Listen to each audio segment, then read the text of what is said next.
Hello everyone, अगर आपका भी डीसीए का एग्ज़ाम आने वाला है और आप टेंशन में हैं कि पेपर में आखिर कैसे सवाल आते हैं, तो टेंशन लेना बंद कर दीजिए, क्योंकि आज हम सॉल्व करने वाले हैं डीसीए पेपर का प्रैक्टिस सेट हूबहू पेपर जैसे। अगर आपने आज के इस सेट में के 30 सवालों को अच्छे से समझ लिया तो एग्ज़ाम हॉल में आपका कॉन्फिडेंस एक अलग ही लेवल का होने वाला है। ये सिर्फ वीडियो ही नहीं, आपका एक मॉक टेस्ट भी है। आपकी स्क्रीन पर एक एक करके 30 सवाल आएंगे। हर सवाल के लिए आपको 5 सेकंड मिलेंगे। अपना दिमाग लगाइए और सही जवाब सोचकर अपनी कॉपी पर नोट कर लीजिए। चलिए देखते हैं कि आपकी तैयारी किस लेवल की है। तो ये रहा पहला सवाल। कंप्यूटर का जनक किसे कहा जाता है? Option A Pascal, option B Charles Babbage, option C Herman Hollerith और ऑप्शन डी बिल गेट्स। तो इसका जवाब फटाफट आप लोग सोचिए, इसका जवाब राइट आंसर क्या होगा। चलिए मैं बताता हूँ इसका राइट आंसर क्या होगा। ऑप्शन बी चार्ल्स बेबेज, यानी कंप्यूटर का जनक किसे कहा जाता है? चार्ल्स बेबेज को। Next question, question number 2, CPU का फुल फॉर्म क्या है? Option A central processing unit, option B control processing unit, option C central power unit, option D core processing unit. तो इसका जो राइट आंसर सोचिए आप लोग क्या होगा। तो चलिए सही आंसर की ओर चलते हैं। तो इसका राइट आंसर होगा option A central processing unit. CPU का full form central processing unit. और सीपीयू का अगर भाग पूछता तो सीपीयू के 3 भाग होते हैं। कौन कौन होते हैं? एएलयू, दूसरा होता है सीयू और तीसरा होता है एमयू। एएलयू का full form arithmetic and logic unit, CU का फुल फॉर्म कंट्रोल यूनिट और एमयू का फुल फॉर्म मेमोरी यूनिट। ठीक है। नेक्स्ट क्वेश्चन, क्वेश्चन नंबर 3, निम्नलिखित में से कौन सा एक आउटपुट डिवाइस है? Option A keyboard, option B mouse, option C monitor और ऑप्शन डी स्कैनर। तो इसका राइट आंसर फटाफट आप लोग सोचिए क्या होगा। तो इसका राइट आंसर होगा, देखते हैं, इसका राइट आंसर होगा ऑप्शन सी मॉनिटर। यानी आउटपुट डिवाइस की बात कर रहा था। आउटपुट डिवाइस वे डिवाइस होते हैं जो डेटा को बाहर दिखाने या बाहर निकालने का काम करते हैं। तो इसका राइट आंसर होगा मॉनिटर। बाकी कीबोर्ड और माउस और जो स्कैनर है ये तीनों के तीनों क्या हैं? इनपुट डिवाइस हैं। ये तीनों के तीनों इनपुट डिवाइस हैं, क्योंकि डेटा को अंदर पहुंचाने काम करते हैं। यानी प्रोसेसिंग डिवाइस प्रोसेसर तक पहुंचाने काम कौन करता है? तो कीबोर्ड, माउस और स्कैनर। ठीक है। नेक्स्ट क्वेश्चन, क्वेश्चन नंबर 4, एक बाइट कितने बिट्स के बराबर होता है? Option A 4, option B 8, option C 16 और ऑप्शन डी 32। तो इसका जो राइट आंसर होगा, इसका right answer option number B, यानी एक बाइट जो होता है वो 8 बिट के बराबर होता है। याद रखेंगे, ठीक है ना। एक बाइट 8 बिट के बराबर होता है, यानी बाइट से छोटा यूनिट क्या होता है? बिट होता है। तो 8 बिट मिलकर क्या बनते हैं? एक बाइट बनता है। अगर पूछा जाए सबसे छोटा यूनिट कौन सा होता है मेमोरी का, तो सबसे छोटा यूनिट क्या बताएंगे आप लोग? बिट बताइएगा। ठीक है ना। मेमोरी की सबसे छोटी यूनिट जो होती है वो बिट होती है। ठीक है। Next question, question number 5, RAM किस प्रकार की मेमोरी है? ऑप्शन ए स्थाई नॉन वोलेटाइल, ऑप्शन बी स्थाई अस्थाई volatile, option C secondary, option D optical. चलिए देख चलते हैं हम लोग सही आंसर की ओर। तो इसका राइट आंसर होगा ऑप्शन बी अस्थाई, यानी यह एक प्रकार का वोलेटाइल मेमोरी है। आप समझते हैं थोड़ा इसके बारे में। जो रैम होता है, रैम का फुल फॉर्म होता है रैंडम एक्सेस मेमोरी। यह एक प्रकार का अस्थायी मेमोरी यानी टेम्पोररी मेमोरी होता है। इसमें जो डेटा स्टोर होता है अस्थायी होता है, कुछ समय के लिए होता है। जब तक कंप्यूटर में बिजली सप्लाई रहेगी तब तक कंप्यूटर के डेटा सुरक्षित रहेंगे। अब जैसे ही कंप्यूटर की बिजली सप्लाई बंद कर दी जाए, अगर सिस्टम बंद हो जाए, तो जितने भी डेटा थे वो सारे के सारे, इसमें जो उपस्थित डेटा होता है वो सारा का सारा डिलीट हो जाता है, हट जाता है। इसीलिए हम इसको बोलते हैं अस्थायी मेमोरी, यानी एक प्रकार का वोलेटाइल मेमोरी होता है। Next question, question number 6, MS paint file का डिफ़ॉल्ट एक्सटेंशन क्या है? एक्सटेंशन की बात कर रहा है, यानी फाइल का विस्तार किस नाम से होता है? Option A .docx, option B .png, BMP और ऑप्शन सी है .txt, ऑप्शन डी है .xls। तो इसका राइट आंसर फटाफट सोचिए आप लोग क्या होगा। Option A, option B, option C या ऑप्शन डी। तो चलिए सही आंसर की ओर हम चलते हैं। तो इसका राइट आंसर होगा ऑप्शन बी, यानी .png। यानी एमएस पेंट का फाइल एक्सटेंशन क्या होता है? .png होता है। ठीक है। अच्छा ये ध्यान दीजिएगा, इसमें जितने भी क्वेश्चंस हैं ना, वो 5-5 क्वेश्चन सभी चैप्टर से उठाए गए। यानी इसमें सारे चैप्टर से जितने भी एग्जाम में आने वाले आपके प्रश्न हैं, जितने चैप्टर से, वो सारे चैप्टर को कवर किया गया है और सभी में से 5-5, 6-6 प्रश्न उठाए गए हैं। इसमें टोटल 30 प्रश्न लिए गए हैं। ध्यान दीजिएगा, और 30 प्रश्न बहुत इंपॉर्टेंट हैं आपके डीसीए एग्जाम के लिए। ठीक है। नेक्स्ट चलते हैं अगला क्वेश्चन। नेक्स्ट क्वेश्चन है, वर्ड पैड में फाइल को सेव करने के लिए कौन सी शॉर्टकट की का उपयोग किया जाता है? Option A Ctrl+S, option B Ctrl+N, option C Ctrl+P और ऑप्शन डी Ctrl+O। यानी वर्ड पैड में फाइल को सेव करने के लिए पूछ रहा है कौन शॉर्टकट की प्रयोग किया जाता है, ए, ऑप्शन बी या ऑप्शन सी या ऑप्शन डी। तो इसका राइट आंसर होगा ऑप्शन ए, Ctrl+S, यानी सेव करने की बात कर रहा है तो सेव का जो शॉर्टकट होता है Ctrl+S होता है। ठीक है, आगे देख लेते हैं थोड़ा सा। जो ये Ctrl+N है वो किसका शॉर्टकट है, न्यू का है। Ctrl+P किसका है, प्रिंट का है। और Ctrl+O किसका है, किसी फाइल को ओपन करने का है। तो इसका जो राइट आंसर होगा option A, Ctrl+S। Next question, question number 8, paint में किसी बंद आकृति में रंग भरने के लिए किस टूल का उपयोग किया जाता है। यानी किसी बंद आकृति की बात कर रहा है, अभी समझाते हैं। Option A pencil, option B brush, option C fill with colour, option D eraser. तो इसका राइट आंसर क्या होगा, सोचिए आप लोग। तो इसका राइट आंसर होगा ऑप्शन नंबर, चलिए सही आंसर देखते हैं इसका राइट आंसर क्या होगा। तो इसका राइट आंसर होगा option C, fill with colour. यानी किसी डब्बे में रंग भरना है ना, रंग भरने की बात कर रहा है, कोई इस डब्बे की बात नहीं कर रहा है। मान लो किसी भी आकृति, किसी भी शेप में, जैसे हम एक बॉक्स बना लेते हैं, ये बॉक्स बना दिए और इसमें हमें कोई कलर भरना है। तो कलर भरने के लिए हम पेंसिल का तो यूज कर नहीं सकते, पेंसिल्स कर देंगे बारी बारी, इतना रंगना पड़ेगा, फिर ऐसे ऐसे ऐसे ऐसे, तो ये पूरा बहुत समय लग जाएगा। ब्रश का भी यूज नहीं कर सकते, ब्रश हो सकता है थोड़ा मोटा हो, फिर भी हमें ऐसे फिल करना पड़ेगा। इरेजर से तो मिटता है, इरेजर मतलब रबड़ होता है, तो इससे फिल होगा नहीं। तो इसका राइट आंसर होगा option C, fill with colour. Fill with colour का मतलब कोई कलर हमें चूज करना है और इसमें डायरेक्ट इसमें फिल कर दें, जिससे फिल करेंगे पूरे बॉक्स में हमारा क्या हो जाएगा, कलर भर जाएगा। ठीक है, नेक्स्ट क्वेश्चन वर्ड पैड का क्वेश्चन है। वर्ड पैड का डिफॉल्ट फाइल एक्सटेंशन क्या होता है। Option A .doc, option B .rtf, option C .pdf, option D .txt। तो इसका राइट आंसर क्या होगा, ऑप्शन ए, ऑप्शन बी या ऑप्शन सी या फिर ऑप्शन डी। ये एक्सटेंशन जो होता है ना बहुत ही इंपॉर्टेंट है, ये सारे एग्जाम के लिए। कोई डीसीए की बात तो नहीं कर रहा है, डीसीए करिए, ट्रिपल सी करिए, एडीसीए करिए या फिर कोई और भी कोर्स करिए, ये जितने भी फाइलें होती हैं और सॉरी जितने भी एप्लीकेशंस होते हैं वो सारे के सारे एक्सटेंशन होते हैं, वो सारे एक्सटेंशन बहुत ही महत्वपूर्ण होते हैं। तो इसका राइट आंसर क्या होगा, चलिए चलते हैं सही आंसर की ओर। तो इसका राइट आंसर होगा ऑप्शन बी .rtf। RTF का फुल फॉर्म होता है रिच टेक्स्ट फॉर्मेट। ठीक है, ध्यान समझिएगा। जो .doc होता है वो डॉक्यूमेंट यानी MS वर्ड का होता है, ध्यान समझिएगा। .pdf क्या होता है, PDF फॉर्मेट का होता है, पोर्टेबल डॉक्यूमेंट फॉर्मेट। और .txt किसका होता है, तो नोटबुक का होता है, याद रखिएगा। ठीक है, नेक्स्ट क्वेश्चन, सॉरी नोटबुक नहीं, नोट पैड, याद रखिएगा।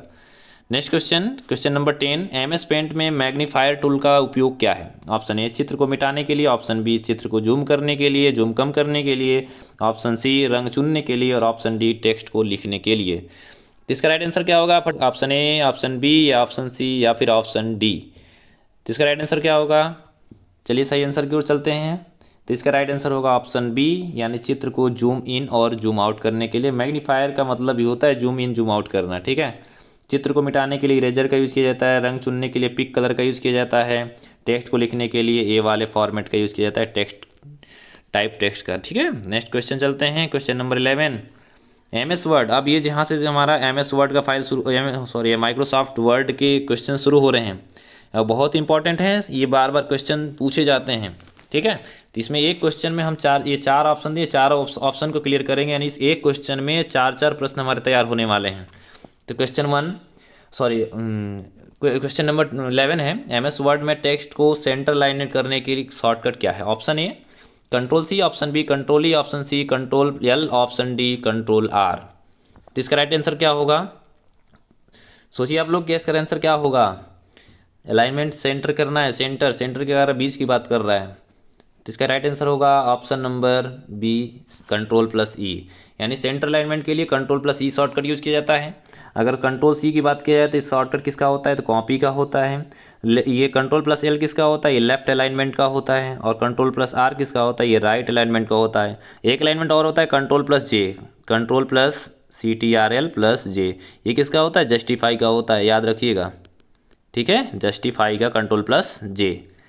तो इसमें हमारे एक क्वेश्चन, दो क्वेश्चन, तीन क्वेश्चन, चार क्वेश्चन तैयार हो रहे हैं, इसको ध्यान रखिएगा। ठीक है, तो इसका राइट आंसर क्या होगा, इसका राइट आंसर होगा option number B Ctrl+E। Next question, question number 12, MS Word में प्रिंट प्रीव्यू देखने के लिए शॉर्टकट की क्या है। Option A Ctrl+P, option B Ctrl+F2, option C Ctrl+Shift+P, option D Alt+P। तो इसका राइट आंसर सोचिए आप लोग, बताइए। तो चलिए चलते हैं सही जवाब की ओर। तो इसका राइट आंसर क्या होगा, option number B option number B control plus F2। यानी कंट्रोल प्लस F2 के द्वारा हम एम एस वर्ड में प्रिंट प्रीव्यू ओपन कर सकते हैं, प्रिंट प्रीव्यू देख सकते हैं। ठीक है, ध्यान दीजिएगा। तो इसका राइट आंसर क्या होगा? Control plus F2। ठीक है, नेक्स्ट क्वेश्चन चला जाए। अच्छा, इसमें और देख लेते हैं, कंट्रोल प्लस पी किसका शॉर्टकट होता है? तो प्रिंट का होता है। किसका होता है? कंट्रोल प्लस पी प्रिंट का होता है। अल्टर प्लस पी के इसमें कहीं यूज किया जाता नहीं है। तो इसका जो राइट आंसर होगा option B control plus F2। Next question, question number 13, page पर हेडर और फुटर लगाने के लिए कौन सा टैब का यूज करना होता है? यानी पेज पर हेडर और फुटर लगाने का विकल्प किस टैब में होता है? Option A home, option B page layout, option C insert और ऑप्शन डी व्यू। इसका राइट आंसर क्या होगा? सोचिए आप लोग फटाफट। होम, पेज लेआउट, इंसर्ट या व्यू। हेडर और फुटर की बात कर रहा है, हेडर फुटर। ठीक है, तो इसका राइट आंसर क्या होगा? चलिए चलते हैं राइट आंसर की ओर। तो इसका जो राइट आंसर होगा ऑप्शन सी इंसर्ट। यानी पेज पर हेडर और फुटर सेट करने के लिए हमें किसका यूज़ किया जाता है? इंसर्ट टाइप का यूज़ किया जाता है। याद रखिएगा, इंसर्ट। होम का यूज़ नहीं किया जाता, पेज लेआउट भी नहीं, व्यू भी नहीं, ये इंसर्ट में ही होता है। अगर हाइपर लिंक की बात करा जाए तो हाइपर लिंक कहाँ होता है? तो हाइपर लिंक भी होता है इंसर्ट में ही। हाइपर लिंक का शॉर्टकट क्या होता है? कंट्रोल प्लस के। ठीक है, याद रखेंगे। नेक्स्ट क्वेश्चन, एमएस वर्ड में चयनित टेक्स्ट को अंडरलाइन करने के लिए शॉर्टकट क्या है? Option A control I, option B control U, option C control B, option D control plus X. तो इसका राइट आंसर क्या होगा? Option A, option B, option C या फिर ऑप्शन डी। तो इसका राइट आंसर क्या होगा? Option B. Option B is the right answer. MS Word में चयनित टेक्स्ट को यानी अंडरलाइन करने के लिए बात कर रहा है। जैसे ए टाइप किया, अब ए के नीचे में क्या लगाना है? अंडरलाइन लगाना है। तो इसके लिए कौन सा शॉर्टकट यूज किया जाता है? Control plus you. अच्छा, कंट्रोल आई किसका होता है? देख लेते हैं, थोड़ा मिटा लें इसको। कंट्रोल आई से क्या होता है? इटैलिक होता है, ध्यान रखिएगा। कंट्रोल आई से इटैलिक। कंट्रोल बी से क्या होता है? बोल्ड होता है। और कंट्रोल एक्स से क्या होता है? तो कट होता है। ठीक है, तो ये क्वेश्चन हमारे जिसमें चार क्वेश्चन हमारे तैयार हो गए। नेक्स्ट क्वेश्चन चलते हैं। Question number 15, find and replace dialog box open करने का शॉर्टकट की क्या है? Option A control F, option B control H, option C control R, option D control plus G. तो इसका राइट आंसर क्या होगा? सोचिए आप लोग, इसका राइट आंसर क्या होगा? इसका राइट आंसर चलते हैं देखते हैं इसका राइट आंसर क्या होगा। फाइंड एंड रिप्लेस की बात कर रहे हैं तो इसका राइट आंसर होगा option B control plus H. यानी कंट्रोल प्लस एच के द्वारा हम फाइंड और रिप्लेस डायलॉग बॉक्स ओपन कर सकते हैं। और इसके द्वारा क्या हो सकता है? किसी भी टेक्स्ट को या वर्ड को ढूंढकर उसके जगह पे हम कोई दूसरा टेक्स्ट या वर्ड रिप्लेस कर सकते हैं। ठीक है, अच्छा, कंट्रोल प्लस एफ से क्या होता है? कंट्रोल प्लस एफ से केवल फाइंड ओपन होता है। कंट्रोल एच से फाइंड एंड रिप्लेस दोनों ओपन हो जाता है। और कंट्रोल आर से क्या होता है? तो कंट्रोल आर से राइट अलाइनमेंट होता है, आपको पता ही होगा। और कंट्रोल जी से क्या होता है? तो कंट्रोल जी से गो टू होता है। ठीक है, याद रखिएगा। यानी इसमें भी 4 क्वेश्चन, हमारे 5 क्वेश्चन तैयार हो गए। नेक्स्ट क्वेश्चन क्या है? क्वेश्चन नंबर 16, एमएस एक्सेल में कोई भी फार्मूला किस चिन्ह से प्रारंभ होता है? एक्सेल की बात कर रहा है। ठीक है ना, वर्ड खत्म हो गया, अभी एक्सेल में आ गए। एक्सेल 16वां नंबर सवाल है। एक्सेल में कोई भी फार्मूला किस चिन्ह से प्रयोग शुरू किया जाता है? Option A plus, option B minus, option C equal to, option D at the rate. तो इसका राइट आंसर क्या होगा? आप सोच, क्या आपने आंसर अपना सोच लिया? तो चलिए चेक करते हैं इसका राइट आंसर क्या होगा। इसका राइट आंसर होगा option number C equal to. कोई फार्मूला यूज करने से पहले हमें बराबर का चिन्ह लगाना होता है, याद रखिएगा। जैसे आप लोग एक्सेल में पढ़े होंगे कि एक्सेल में कोई भी फार्मूला यूज कर रहे हैं, कमांड यूज कर रहे हैं, तो सबसे पहले हमें इक्वल टू लगाना है, फिर सम लगाना है, सम के बाद ब्रैकेट बनाना है, फिर इसमें हमें टाइप करना है नंबर, फिर एंटर प्रेस कर देना है। नेक्स्ट क्वेश्चन, क्वेश्चन नंबर 17, रो और कॉलम के कटान बिंदु को क्या कहा जाता है, या कटान को क्या कहा जाता है? Option A table, option B cell, option C grid और ऑप्शन डी बॉक्स। तो इसका राइट आंसर क्या होगा? सोचिए आप लोग, 5 सेकंड का समय। Option A table, option B cell, option C grid या फिर ऑप्शन डी बॉक्स। तो चलिए चलते हैं सही आंसर की ओर। तो इसका राइट आंसर होगा ऑप्शन बी सेल। रो और कॉलम के कटान बिंदु की बात कर रहा है। जैसे रो कॉलम कैसे बनता है? कॉलम यानी ये ऐसे कॉलम, और 20 से ऐसे करते हैं क्रॉस, तो ये रो बन जाता है। ठीक है, यानी ए कॉलम, बी कॉलम और सी कॉलम बना दिए। इधर हम 1 2 3 4 5 रो बना दिए। आप क्या करना है? कटान बिंदु की बात कर रहा है तो एक कटान बिंदु यहाँ है, एक कटान बिंदु यहाँ है, एक कटान बिंदु यहाँ है और एक कटान बिंदु यहाँ है। यानी ये पूरे बॉक्स से, यानी कटान बिंदु से पूरा तैयार हो गया। इस बॉक्स ही हमारा क्या कहलाएगा? सेल। यानी इधर से चला तो कॉलम और ऐसे चला तो रो। रो दोनों का कटान बिंदु ही क्या कहलाएगा? हमारा सेल कहलाएगा, याद रखिएगा। क्वेश्चन नंबर 18 एक्सेल में पूरी रो को सिलेक्ट करने की शॉर्टकट की क्या है? पूरा रो सिलेक्ट करना है। तो option A control space, option B control shift space, option C control A, option D alt space. तो इसका राइट आंसर सोचिए आप लोग, 5 सेकंड का समय। ऑप्शन ए या बी या सी या फिर डी। तो इसका राइट आंसर क्या होगा? तो चलिए हम बताते हैं इसका राइट आंसर क्या होगा। ऑप्शन नंबर 18 है, 18 का ऑप्शन नंबर क्या होगा? ऑप्शन नंबर बी, यानी शिफ्ट प्लस स्पेस। यानी एक्सेल में पूरी रो को सिलेक्ट करना है ना। पूरी रो को सिलेक्ट करने के लिए मतलब ये रो है, जैसे आप मान लीजिए हम ये रो, ये कॉलम बना दिए और ऐसे हम उसी में ऐसे क्रॉस लाइन कर दिया। अब ये रो और कॉलम, कॉलम कैसे काउंट होता है? ये कॉलम हो गया, दो, तीसरा, चौथा, पाँचवा। रो की संख्या काउंट की जाती, पहला, दूसरा, तीसरा, चौथा, पाँचवा, ऐसे, ठीक है ना। तो पूरे रो को हमें सेलेक्ट करने के लिए, रो की बात कर रहा है, पूरे रो को सेलेक्ट करने के लिए हमें शिफ्ट प्लस स्पेस का यूज करना होगा।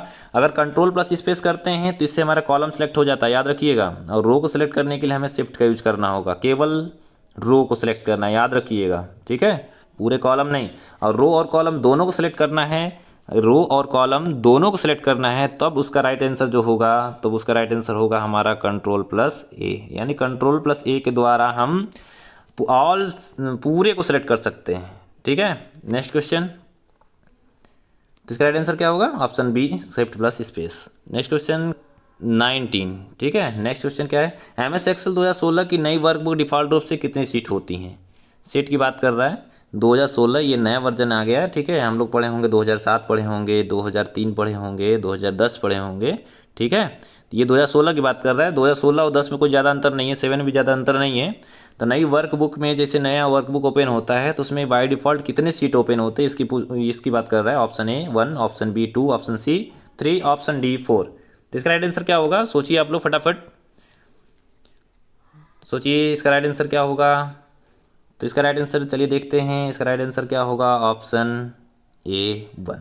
यानी किसी भी 2016 में ना एक कोई भी नया वर्कबुक जब हम ओपन करेंगे ना, तो बाय डिफ़ॉल्ट में एक ही सीट ओपन होता है। बाय डिफ़ॉल्ट केवल एक ही सीट ओपन होता है, याद रखिएगा। हम लोग 2007 पढ़े हैं तो 2000 सीट में बाय डिफ़ॉल्ट कितने होते हैं? तो बाय डिफ़ॉल्ट 3 सीट ओपन होते हैं। ये 2016 की बात कर रहा है, ठीक है।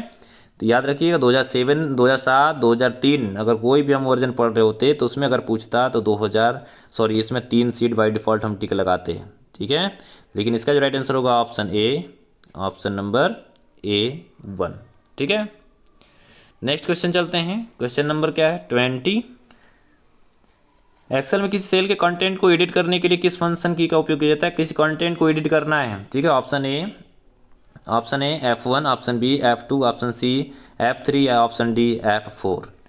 तो इसका राइट आंसर क्या होगा? सोचिए फटाफट।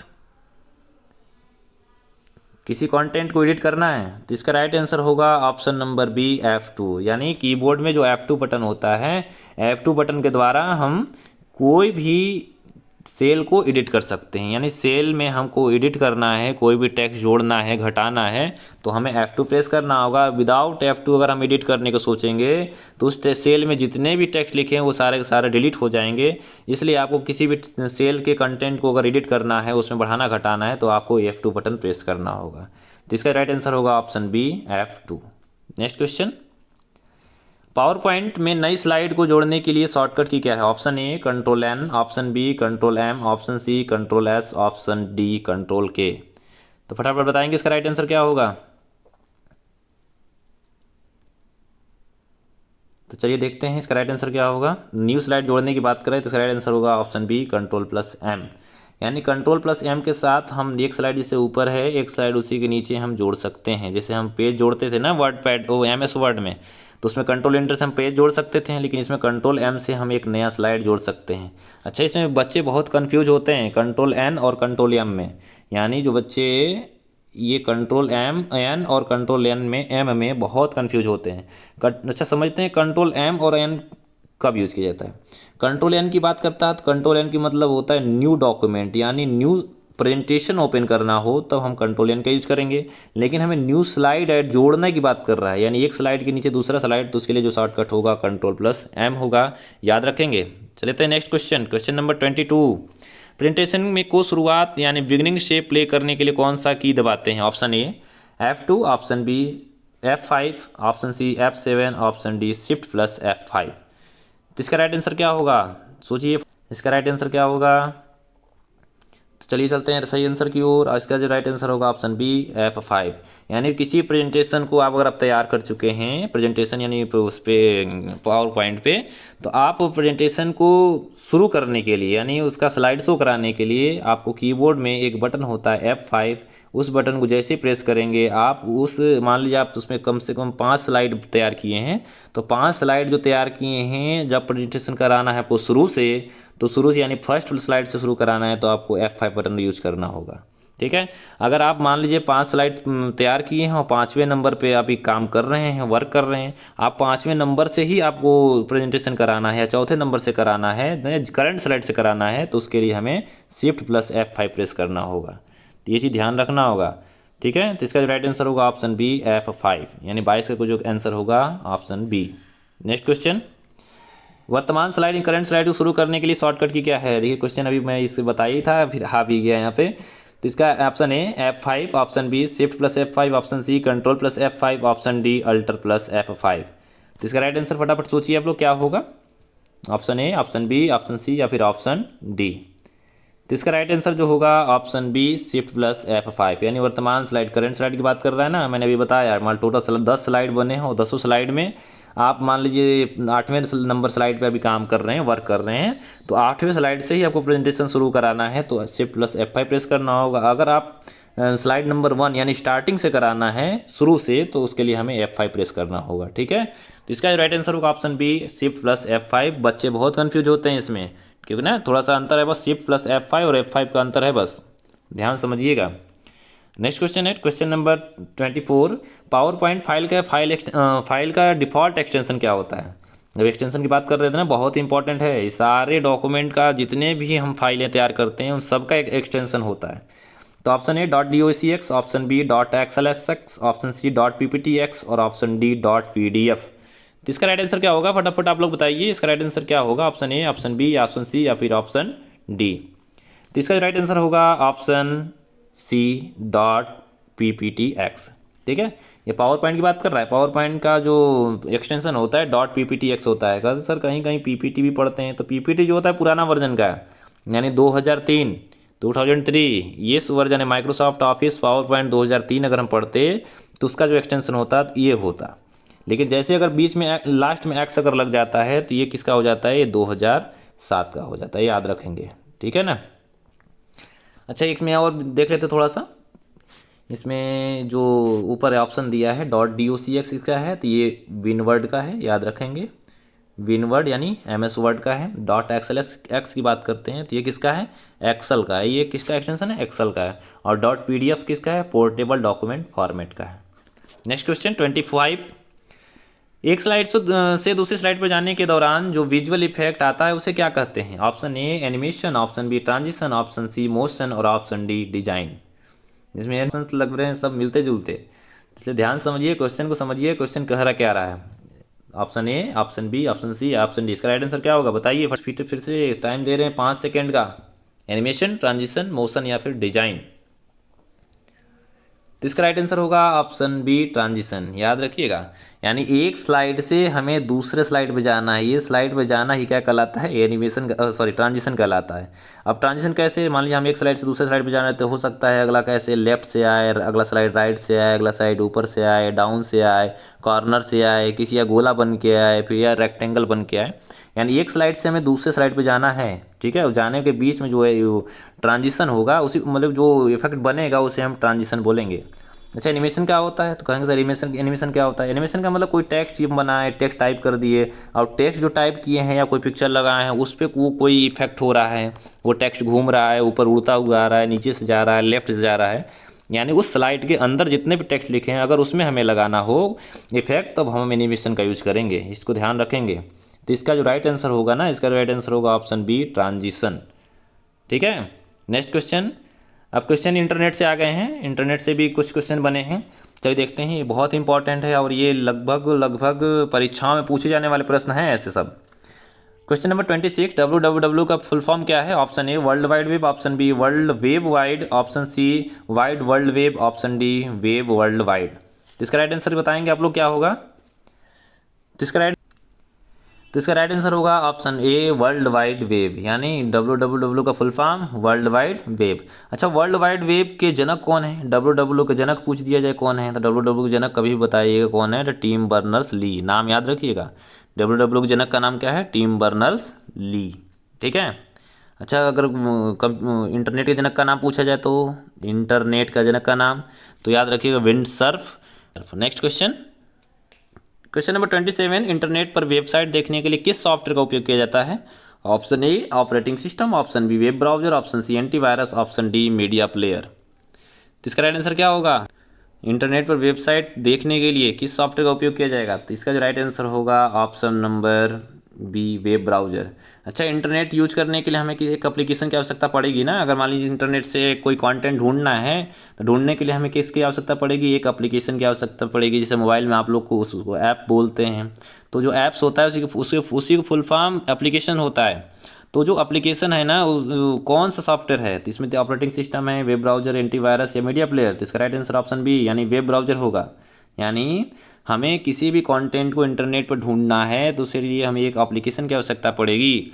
अब वह एप्लीकेशन को हम क्या बोलेंगे? उस एप्लीकेशन को वेब ब्राउजर बोलते हैं, याद रखिएगा। इसका राइट आंसर होगा option B web browser. Next question, question number 28, question number 28 क्या कर रहा है? URL का फुल फॉर्म क्या है? Option A uniform resource locator, option B universal resource locator, option C uniform radio locator, option D universal radio locator. तो इसका right answer क्या होगा? तो इसका राइट आंसर चलिए हम देखते हैं कि इसका राइट आंसर क्या होगा। इसका राइट आंसर होगा यूनिफॉर्म रिसोर्स लोकेटर, यानी option number A is the right answer.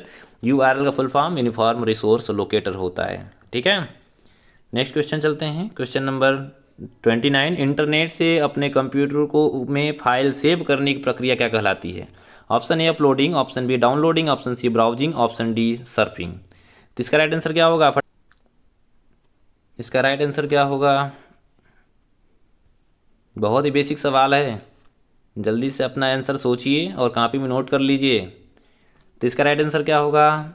Option number चल देखते हैं, इसका राइट आंसर होगा ऑप्शन बी डाउनलोडिंग, यानी इंटरनेट से अपने कंप्यूटर में अपना किसी फाइल को सेव करना है तो वो डाउनलोडिंग कहलाएगा। अच्छा, ये समझते हैं अपने मोबाइल, जैसे मोबाइल सब लोग यूज़ करते हैं, इंटरनेट भी सब लोग यूज़ करते हैं, उसमें वेब ब्राउज़र सबके पास भी होगा, जैसे गूगल क्रोम होगा, सभी के पास गूगल क्रोम होगा, होगा कि नहीं होगा?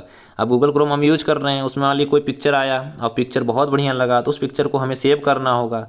सेव करके रखेंगे ना अपने गैलरी में, अच्छा लगा तो हम उसे डाउनलोड करेंगे। अब डाउनलोड करेंगे ना, वही डाउनलोडिंग जो आप उस इंटरनेट से के माध्यम से जो टेक्स्ट या जो पिक्चर को हम अपने मोबाइल फ़ोन में रखना चाहते हैं तो रखने की प्रक्रिया जो होगी वही हमारी क्या कहलाएगी? डाउनलोडिंग कहलाएगी। ध्यान समझिएगा। अगर कंप्यूटर किससे पूछता, अगर पूछता कि कोई भी डॉक्यूमेंट, टेक्स्ट या पिक्चर की बात कर रहे हैं, तो कोई भी यार पिक्चर जो होता है ना वो अगर मोबाइल फ़ोन से या फिर किसी भी डिवाइस से अगर इंटरनेट पे अपलोड कर रहे हैं, इंटरनेट पे डाल रहे हैं, तो वो क्या प्रक्रिया क्या कहलाएगी? तो वो प्रक्रिया फिर अपलोडिंग कहलाएगी, ठीक है। ध्यान समझिएगा, वो प्रक्रिया क्या कहलाएगी? अपलोडिंग कहलाएगी।